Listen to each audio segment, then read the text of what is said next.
All right. So thanks for joining for our kind of kickoff session here of an attempt by the IT Service Management CG to, I don't know, focus on a particular service management practice. We started with Service Desk because we thought that's a very familiar one that we should be able to kind of pretty openly discuss and have a lot of engagement around.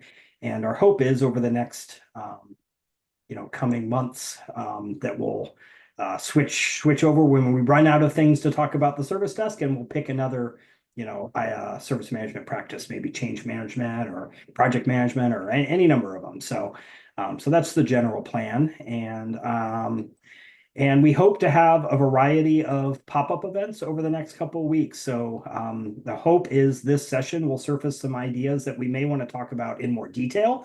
And we'll need to be mindful that we don't get too distracted and only end up talking about one thing.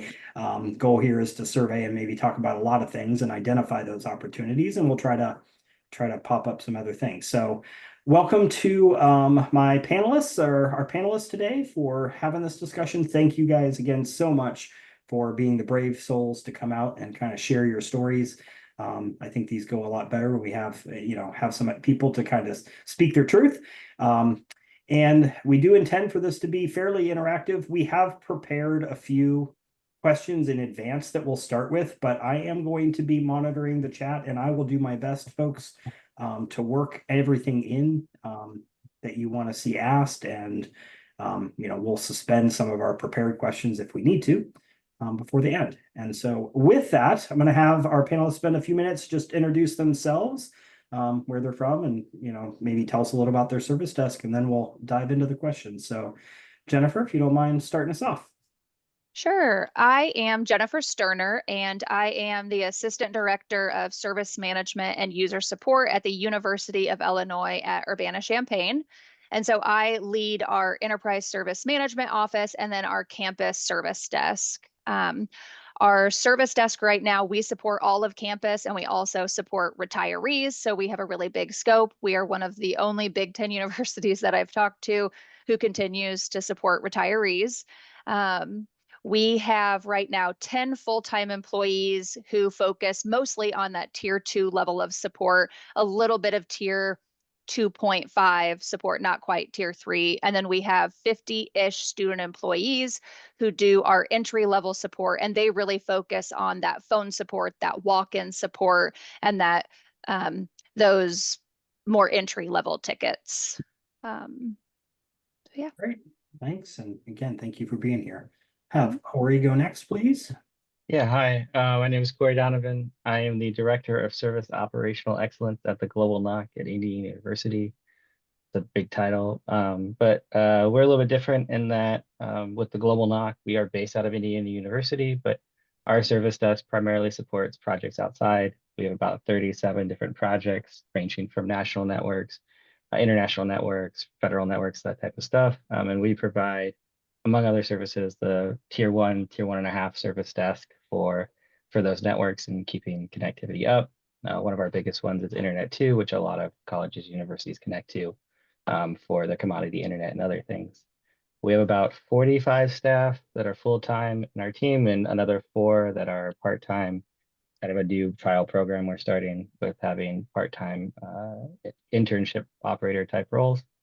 Yeah, that's really it. Thanks, Corey.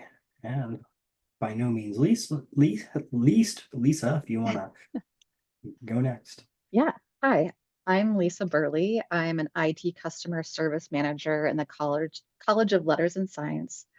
UW-Madison is a large school. I won't get too much in the weeds. We kind of have a centralized IT unit for some of our bigger enterprise tools, but a lot of the schools and colleges have their own IT support.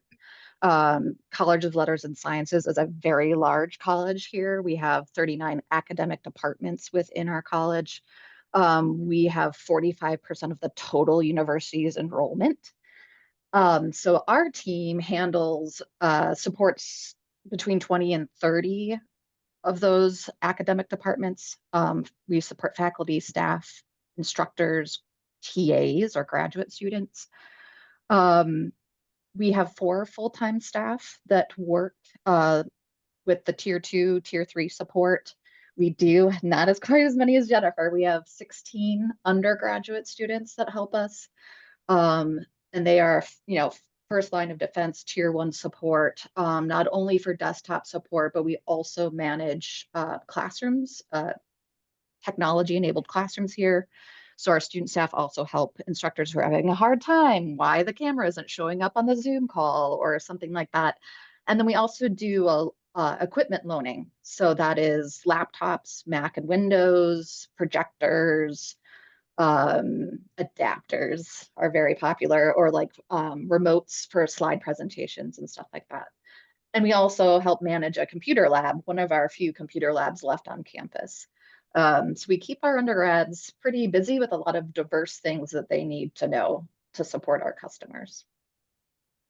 Fantastic. And again, thanks to all three. So we'll dive into the first kind of prepared question. And some of these we've targeted at one of the panelists. Of course, you guys know, feel free to jump in and add on or whatever.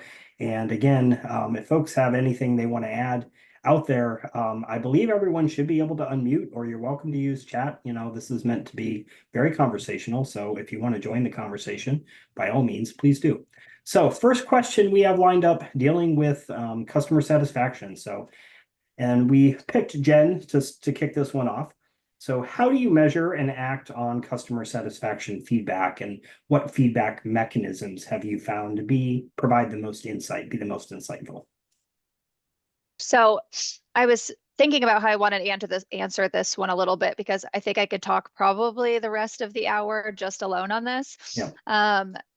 So I'll talk a little bit about our story on how we changed our customer service landscape. So we switched to Team Dynamics, I think, a couple of years ago now, and there is a survey sent at the end of every close ticket to customers. So originally there was not a lot done with those surveys. Previously, when I had been working in the help desk. And so a customer would maybe not be happy with our service. They would fill out a survey. We'd look at it. Oh, we're sorry. And then we would kind of close that ticket, close that survey, and move on.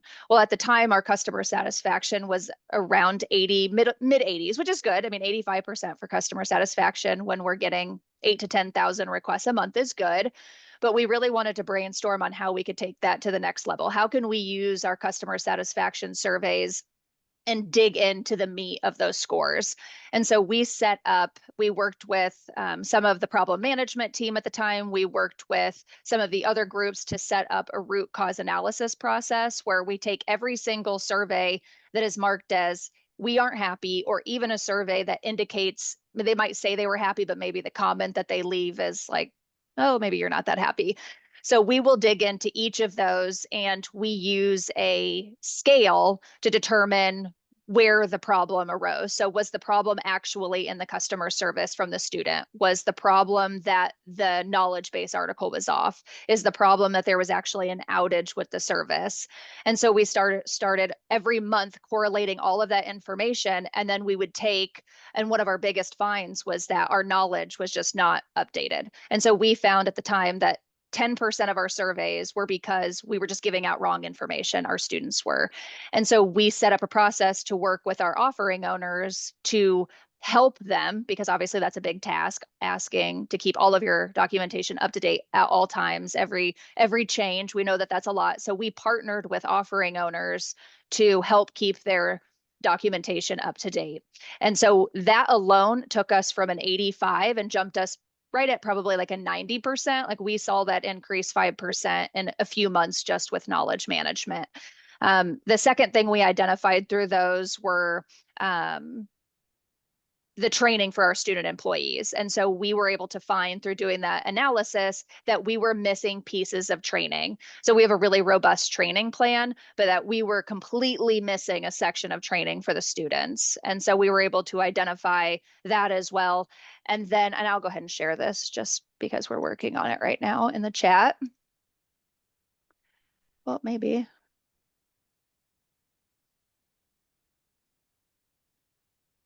I will send it here in a second. But basically, we were able to set up a dashboard too, so that we could start monitoring what our scores were for customer satisfaction each month. And I'll share that here once that I can get it pulled up. But surveys are a huge one for us, doing the root cause analysis for every single survey. It's easy to just say, I'm busy, I'm not going to look at that, or to just delete it out of your inbox, but we really take every single survey comment really seriously. And I'm not going to overtalk on this one, so I will stop, but that's probably my biggest takeaway from customer satisfaction. Yeah, that's great. I remember reading some advice somewhere along the way that, if you're going to survey people, it's best to make sure that you create a feedback loop where they know that they're heard. Otherwise, Yep. don't bother surveying. So it sounds like you guys have gotten far along on that journey. What's your response? Sorry. No, go ahead, Corey. Go ahead. Yeah. What's your response rate there? Like, do you guys get, like, we send out surveys too, but we get like 0.1% of our surveys back?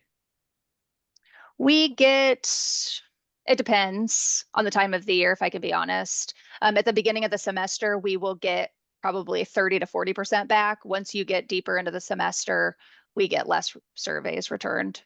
And I put a screenshot too of our dashboard. One of my very, very talented help desk staff learned Power BI and Power Automate and was able to create these dashboards through TDX. Yeah, that's awesome. There was a question on this topic in the chat that I'll repeat from Ian. Were the CSAT results used for any employee performance evaluations? Do you pull that in for looking at, employee performance in any way? Yep, we do. We do individual scores. We actually use them for students too, and we give rewards to the students. So for full-time staff, we put it in their reviews. And then for students, we do fun things where you can spin a wheel and get a prize based off of your customer service. And then you can see their name is on this cool dashboard that we send to leadership. So their name is visible for that.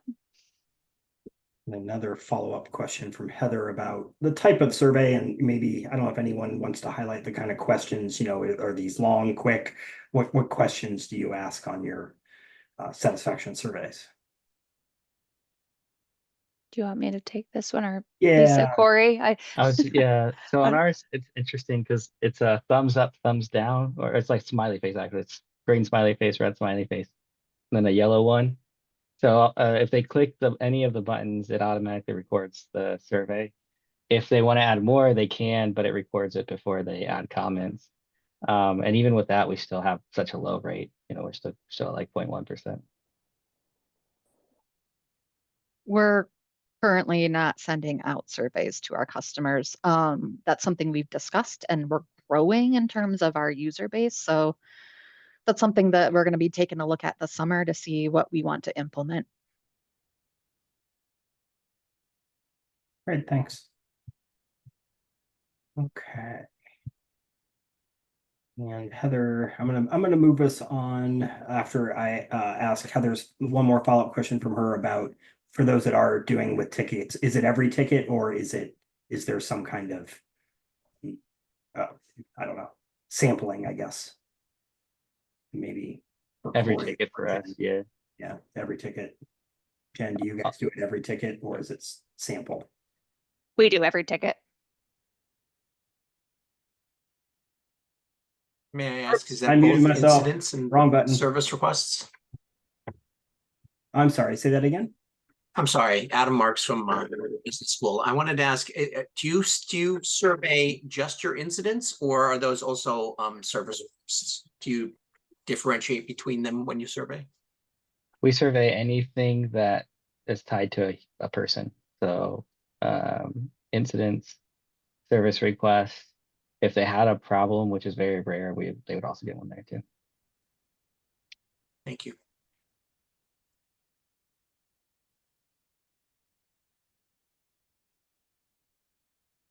Sorry, dog emergency.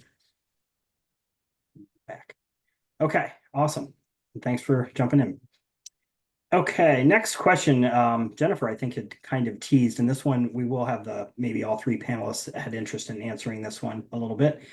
So we'll start with you, Lisa, on this one. With how you handle knowledge management to ensure those frontline staff have the best resources to resolve their issues quickly. Yeah, so I imagine this is very standard practice. We have our own knowledge base, our own KB. In that KB, we have external facing documents that we can send to people who are asking for help. We also have internal documents for helping our staff troubleshoot over a phone call if necessary to help the customer. We also, like I said, we have what's called the Division of Information Technology on campus, which is kind of a mini centralized IT. And they also have their own knowledge base. And we also have our student staff be somewhat familiar with their offerings because they have the larger enterprise tools.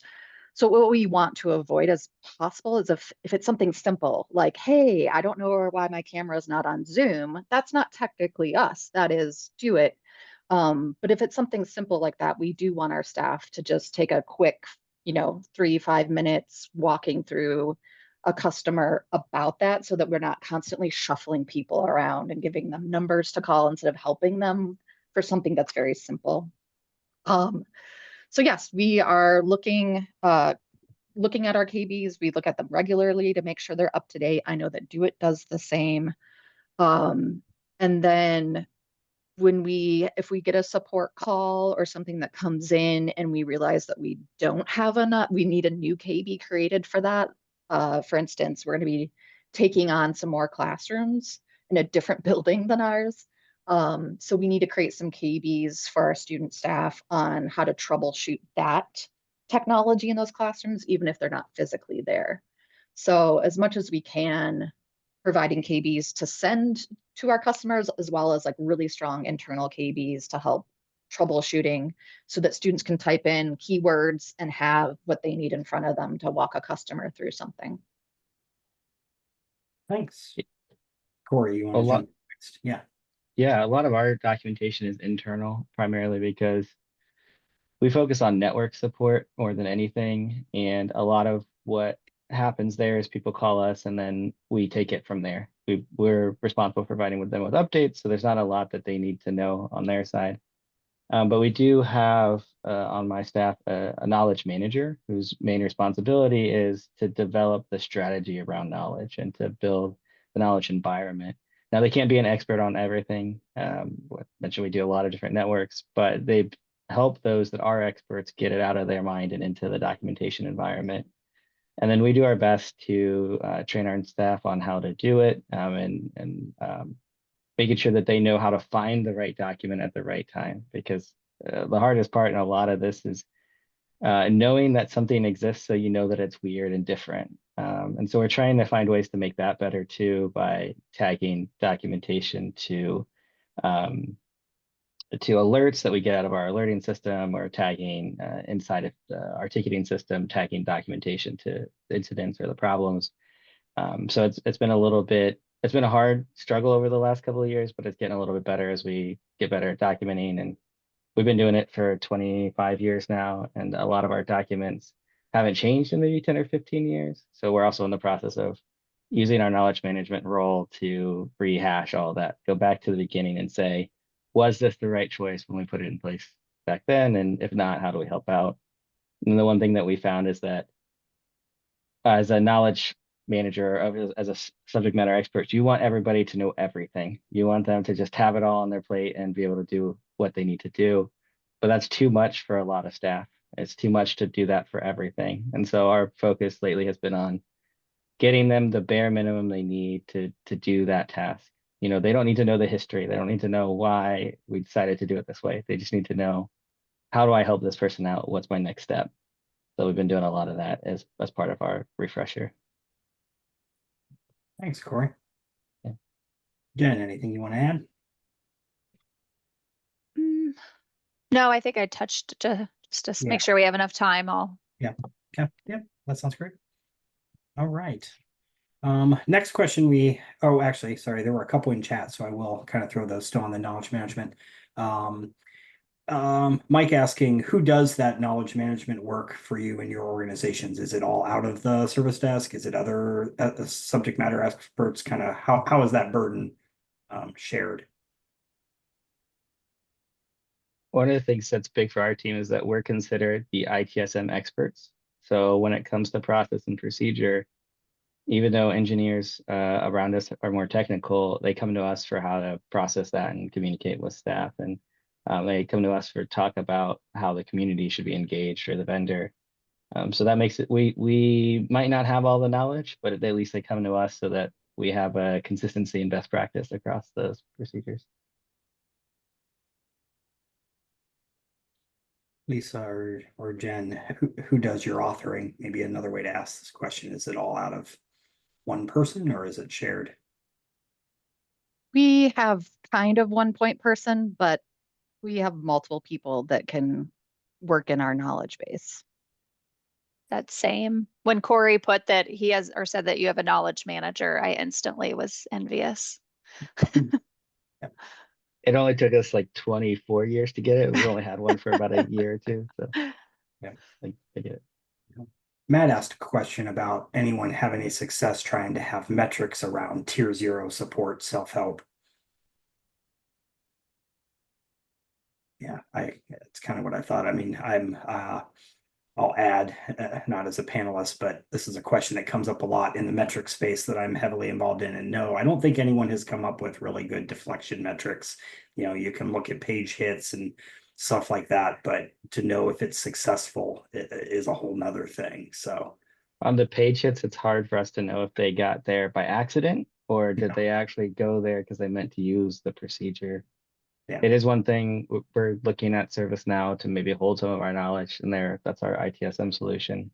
They do have the capability to associate that to a ticket, and then you can see the last time it was used on a ticket. And so that might help us in that tier 0 kind of stuff. yeah, that's good. One more knowledge management related question to see if any of you are familiar with KCS, Knowledge Centered Service, or do you use KCS, Knowledge Centered Service, in your organizations? Seeing no shakes from Lisa and Corey. We just did, there's a training and certification that they offer, and I just had a few of my help desk staff get that certification. And so we're working towards that right now. Awesome. Can you talk about what that is? I'm not familiar with it. It is, what does it stand for? Knowledge centered support? Services. Yeah. Services, that's what it is.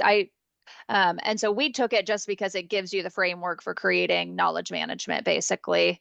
And so it was giving us kind of the fundamentals of where to start in the help desk. It's a value-based methodology where essentially focusing on the most used articles are the ones that are improved. So every time an article is used, it's iterated upon, it's improved. And so the most used and most valuable articles are the ones that get the most attention.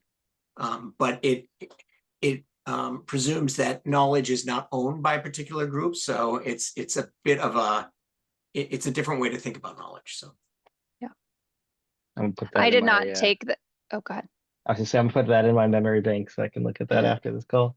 Yeah, I did not take it, but I did ask both that my staff who went through it, just because, you know, if you, and it was not super expensive either, which I thought was nice, but they said they both found value and thought it was a really interesting course and that the certification was, you know, decent to go through. So. Very good. Thanks. Okay, let's see. The next question, I lost my place. I think we picked Lisa to start us on this one. And guys, feel free to jump in. Is how do you define success for your service desk beyond the traditional KPIs like first call resolution or response time? What's success look like?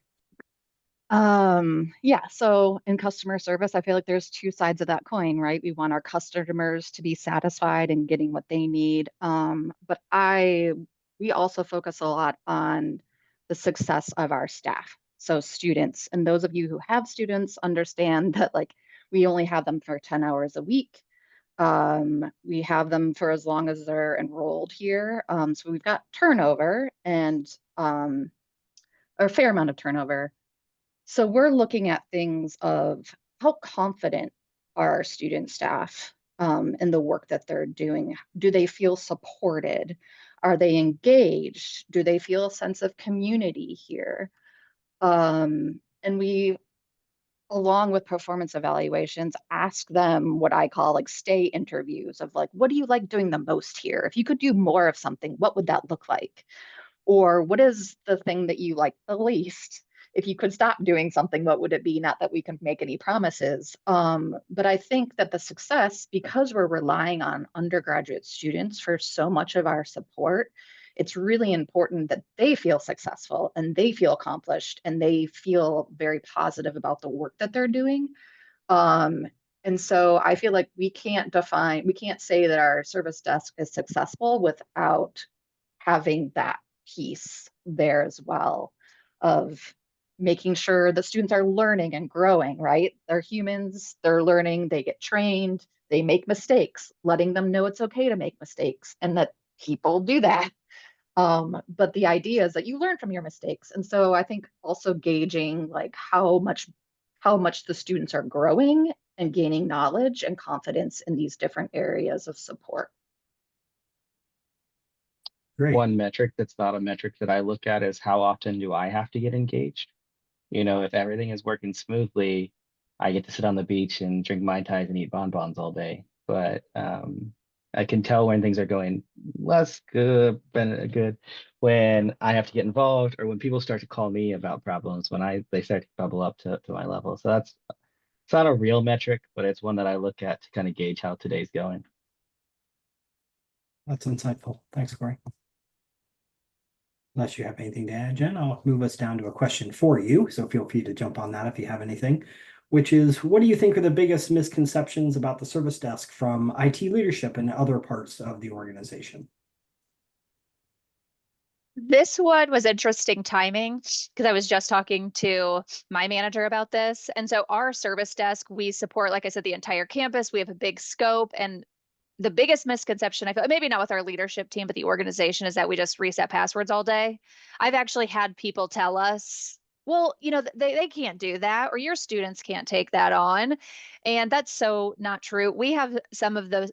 I mean, we have 50 students and we have 10 full-time staff, but we have staff that are liaisons with every group. I mean, we have full-time staff who are doing PowerShell and who are learning these really cool Power BI and Power Automate and creating automated dashboards. And we have student employees who help do knowledge management, and they're also learning how to do Power Automate, Power BI, and that we are not just resetting passwords all day. And I think what's hard about getting that out there is I can share our dashboards, I can share our metrics, but at the end of the day, I've really just had to have conversations with people to say, hey, we're so much more than that.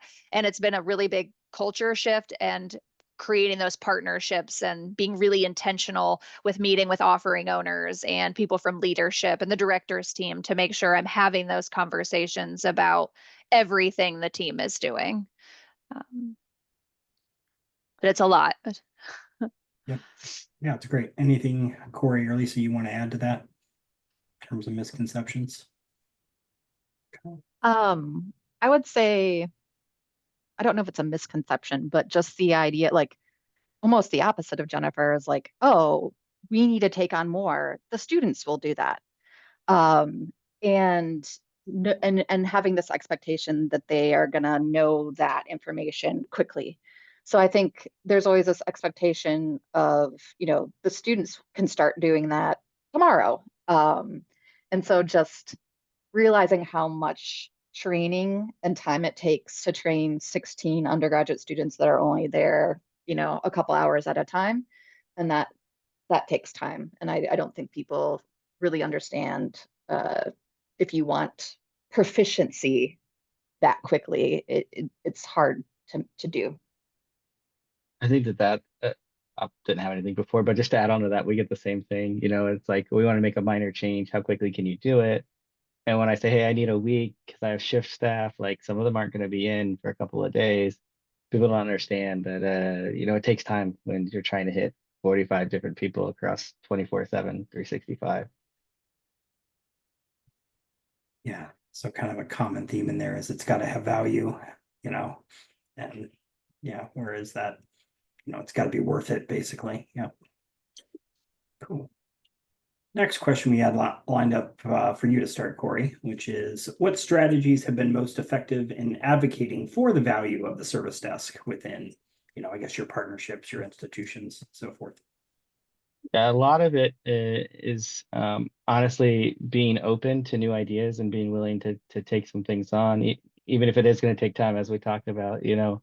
I think sometimes when people get too set on saying, "Oh, we only do these 4 things, or we only do these 5 things," then the organization says, "Well, what if we just didn't do those things?" And then you start to not really be valuable anymore. And so when we're talking with other parts of the organization or with other universities, it's all about how we can help them do something they're already doing by bringing in our expertise or our skills.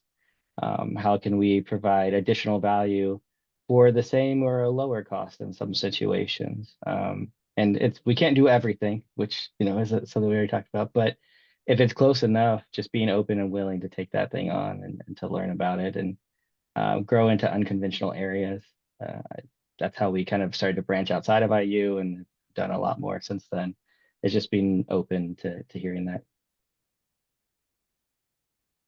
Awesome. Just pausing to see if anything for Jen or Lisa to jump in on that one, but if not, next one is intended to be a round robin, so I don't know whose turn it is to go first, so whoever unmutes first, I guess. How do you approach training your student workers or new hires and ensuring everyone ramps up quickly but effectively? I also have a dedicated trainer, much like a dedicated knowledge manager. Um, so we used to split this out, and what we found is that it would often the supervisor, we have 4 or 5 supervisors, and they would get tied up for a week in training someone and getting them going. And our training program does take about 6 months to get fully vetted, but there's like a 2-week program to get them up and running and somewhat self-sufficient. And so we were losing our supervisors for 2 weeks every time they hired someone. So we brought in the dedicated trainer, and it has been a big help in having one resource. Everybody kind of gets trained the same. Everyone has a very similar feel, and we can find where there are problems and things that we need to fix in that process. And it's been kind of improving as we've been working with that trainer over it's been about a year. For us, we have, so our 50 student employees, about 10 of those students are team leads. So they're the student managers. And so right now they're doing most of the training for the new students. A few years ago, a few of us sat down and we actually wrote out a training plan that is 6 shifts, 4 hours each. So it ranges once you go through it, it takes about 24 to 30 hours for a student to go through it. But we were finding that if you didn't have a training plan, then every single student was getting different training. And so we'd have one student start and they knew a bunch about outages and how to use the KB. And then we'd have another student who was like, I've never even seen the ticketing system, and they'd be completely through training. And so it just provides that consistency, and every single student starts at the same place. And it's actually worked really well, so that even when we hire entry level help desk staff, so if they're new to the help desk, then they'll go through the student training as well, because it's walking through the tools that they have access to, like the ticketing system or any of the tools we use to troubleshoot. It'll walk through our phone system. It'll walk through the core services that we support. And then it'll even talk about like customer satisfaction, or not customer satisfaction, but how to handle customers, like if they're disgruntled or upset. And so that has really changed things for us. And it's kind of what I talked about at the beginning. And it even has helped with our customer satisfaction scores, is because the students are all starting on the same foot. And I'd love to share that we've shared it internally with some other student groups within the campus. So if anybody's interested, I can share what we have as a template at least. I think you'll have some takers on that. I don't know if you Yeah, want to. I would love to chat or see it something. too. Yeah. We're pivoting a little bit in our training. So how we do training is we have we use Canvas. So we have a Canvas course that has units going over different topics. Students go through a unit when they first start, then they get hands-on experience on that topic, and then we just go back and forth. We also have what we call a student success team. So any of our full-time staff that work with our students, and a lot of them are training the students as well. We get together once a week to be like, what's going well, what isn't going well, and then teasing out with the things that aren't going well, like what do we need? Do we need more training? Do we need better documentation? Like what do we need to do to get our students to where we need them to be? But our training is done by, there's 4 of us that have our hands in the training. We were recently finding an issue. So our students do tier 1 support, but then we're also wanting them to get a better grasp on tier 2 support. So we were starting them with tier 1. And once they mastered that, then we moved them to tier 2. And to them, it felt very like scary and awful, like a lot more work. And so we had these students kind of like pushing back, like, I don't know if I want to learn that stuff. So we're trying something new this semester is when we hire student staff, we're starting them with the harder stuff first. So that anything after that, if they can make it through that, then anything else will just seem like easier or maybe like downhill, like a downhill slope instead of an uphill climb. So we're kind of right now experimenting with the order in which we train our students on different things. Like that metaphor too. One of the things that we've had to really do over the last couple of years in this space is focus on skills that we didn't always have to focus on. So things like making a phone call, like even not even just like good customer service, but like how do I make a phone call? What are the things that I say?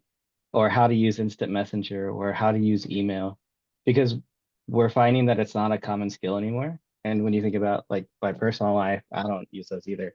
So we're finding that a lot of the things that we thought or that we could assume were base skills or that we could screen for in interviews and stuff can't really do that anymore. And it's not a common skill that you're going to find, especially in younger workforces or in students. And so that is one thing that we've had to do and we've been struggling with a little bit is going back to basics and re-teaching people how to do things that people used to just kind of come with, everybody used to make phone calls and now I only call the bank or my doctor. I don't call anybody else. Yeah, it's valid. We also do a lot of practice phone calls. Yep. So we give scenarios, someone goes into another room, calls pretending to be somebody else. Because yeah, phone skills are not, we have some students that are amazing on the phone, but it's not something they've done a lot of practice with because they'd rather text each other, right, than get on a phone call. Yep. Maybe related or a question I wanted to throw in, do you guys all hire in as like cohorts where it's like you bring in batches so that you can coordinate your training? Or is it kind of one, when you need someone, you hire them and you kind of work them through? We tend to hire a couple people at the same time only because with vacancies we get them, but it's not intentional. Yeah. Same. We sometimes hire more than one. It depends on what our needs are, who's graduating and who's studying abroad and that sort of thing. Yeah, our biggest time for hiring is right before graduation. So right now we have 17 students graduating in May. And what's tough for us is I've learned this the hard way is that I thought, oh, I'll just hire over the summer. I'll just hire that many over the summer. No, it is so hard to get students to come in and be committed during the summer. And so we actually have to kind of be overstaffed for probably 3 months of every semester because we have to have them up and running and trained so that when they come back in the fall, they already know what they're doing. So That makes sense. Thanks. Yeah, we're always behind on that. I wish we could get ahead like that and know who's going to leave, but we always end up being behind a few people. Very good. On the topic of hiring, I guess, and very close is the qualities that you look for. And this one kind of is all three of you chime in. Again, whoever wants to go first, just jump in. What qualities are you looking for when you're hiring the folks you hire? How do you assess and decide which folks to hire and which maybe to move along to some other opportunity? We Go ahead, Corey. We took a lot of time to figure this out over the years. We've done a lot of like evaluation. We went and we looked at our staff to see who was more successful than others and what skills they had and all that. And one of the things that I've learned is that a lot of times it comes down to a gut feeling. You can screen for all the things that you want. You can look for all these skills, but sometimes you just have to like meet that person and figure out if they're good or not. And a lot of times you can figure that out in the first 5 minutes. With service desk level stuff, it's not super skill based. It's not something that you need to be the best of everything at, because a lot of it you can learn. Even the customer service side, you can learn. So a lot of what we focus on now is on, can they learn it? Do they have the aptitude, and do they have the right attitude? Are they going to come here and want to do something and grow? The rest of it, even myself, my background, my undergrad's in religious studies and philosophy. We have a lot of English majors. We had a weather major that's succeeding and been with us now for like 10 years. There's a lot of people who come from unconventional backgrounds, but they had the right attitude and they had the aptitude, and we could work with them. Yeah, I agree with that. For me, it is customer service and the communication during the interview. I really say this all the time, and we're hiring somebody right now for our help desk, a tier one position, but I really could care less about your technical skills whatsoever at all. If you can communicate to me and we can have a good conversation, and like you have customer like you understand the importance of, customer service and customer satisfaction, then so those are always my best hires too. Like you said, I have people from all over different majors and backgrounds and experience, and always my best ones are the ones who come in with retail experience, or just they're very friendly, willing to work hard and learn, and don't have any of the technical skills, because you have to teach all that really anyways, no matter where you go. So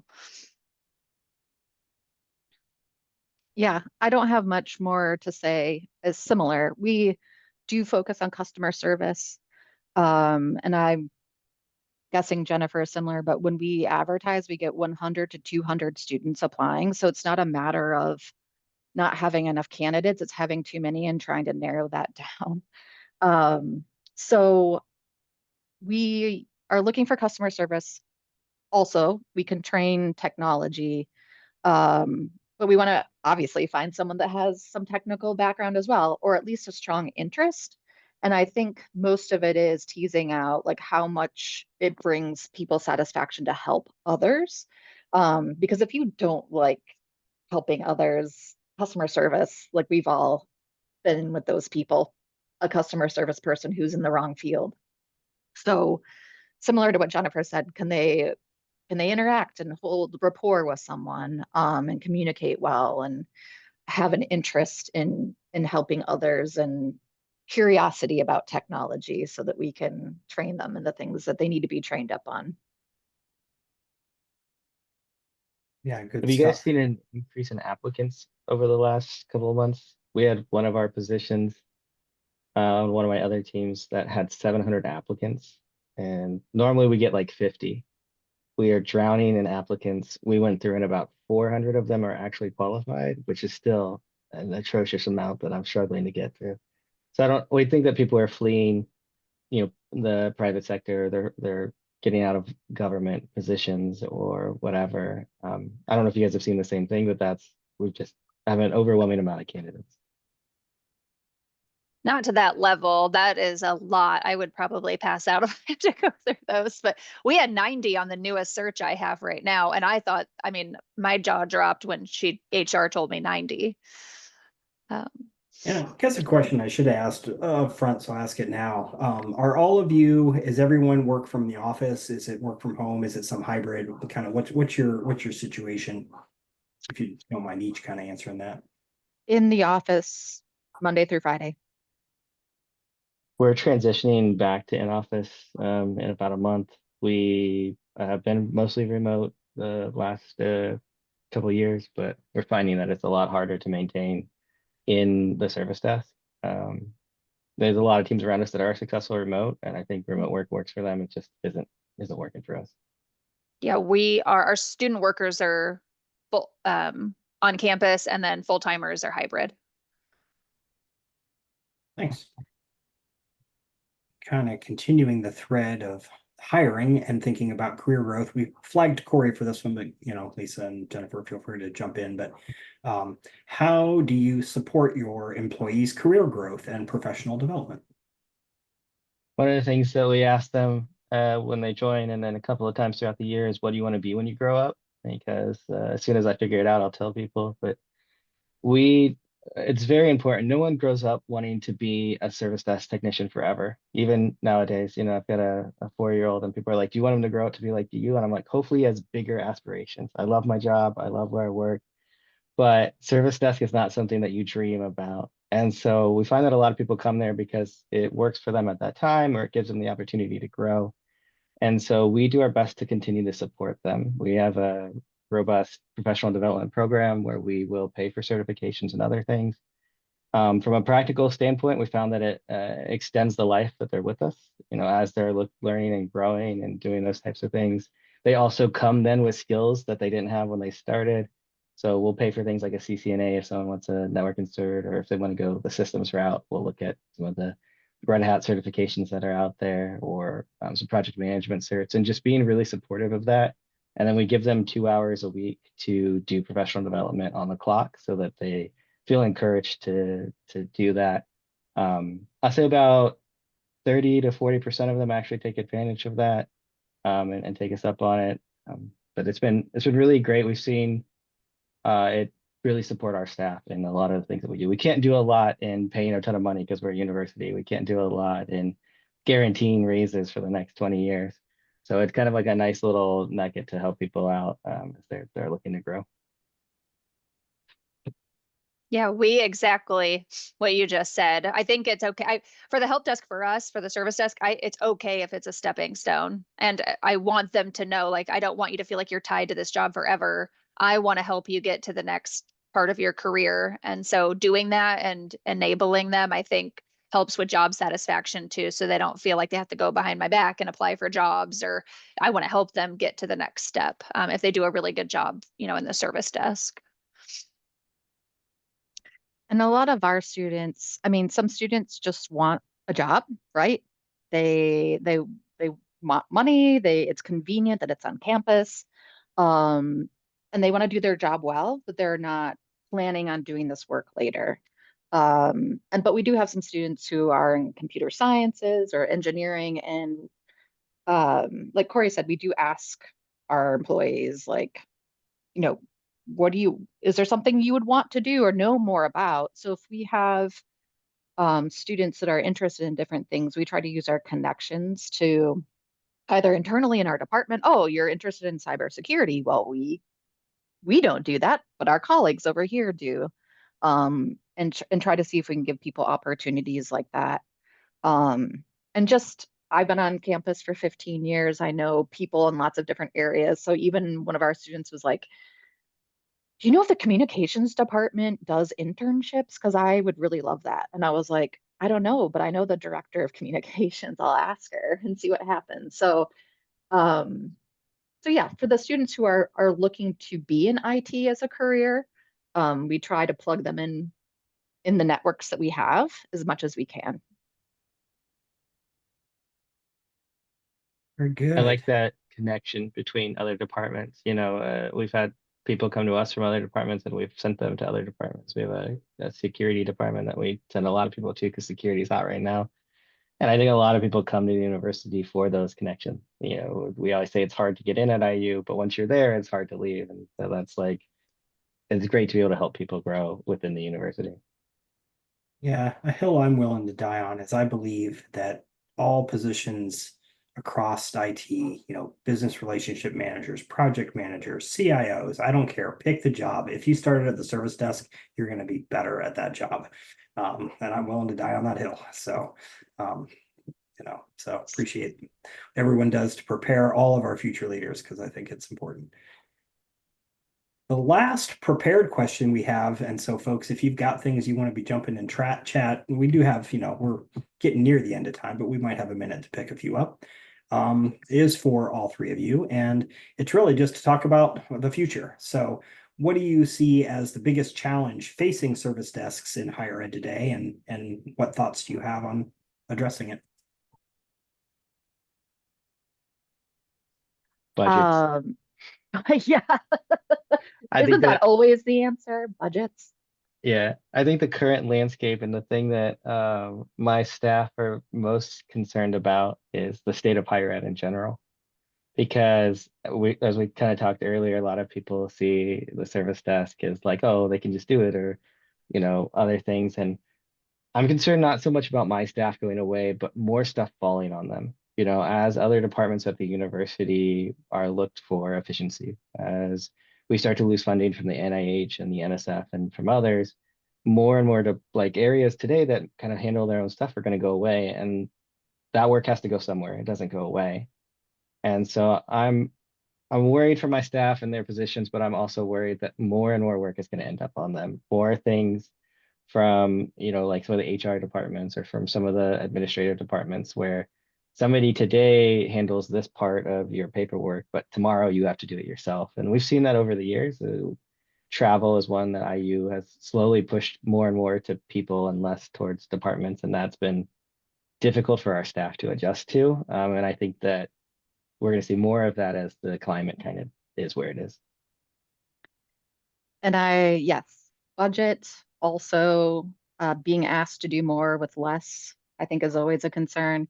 Something that I heard this morning, we're looking for a new CIO here, is change fatigue was the terminology. And I think that is is a threat.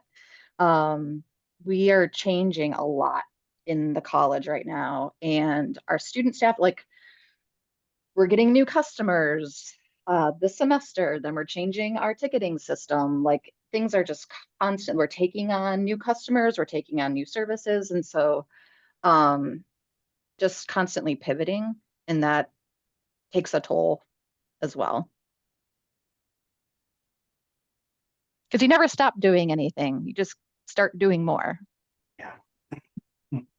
No one's allowed to say no. So anything you would add, Jennifer, as far as challenges? No, that's pretty much exactly what I was going to say. So Yeah. Okay. Well, cool. Folks, if you've got anything in the chat that you want us to answer, throw it in there. The other thing I was going to ask for in chat, or my question to the audience, not to our panelists, is I am planning to try to host a variety of kind of just pop-up talks on either specific topics, or think of these as well as just meetups. We can get people together who, I don't know, are similar about X, have students at their service desk, or community college service desks, or whatever. So if there is a desire to see some kind of meetup or pop-up conversation topic, put those in chat, and I'll kind of compile those, and I'll try to make that happen. And I did see a question from Heather in here about, do any of you provide 24/7, 365? Yeah, put it in there. We do. We're there all the time. Because we're a little bit more expansive than the university, we have things like life and safety and hospitals and E911. So we do end up working all the time. We go to a skeleton staff after hours, and on holidays it's even smaller. And we do things like, sometimes people will work 2 half days instead of having 2 people for the full day, but yeah, we're always there.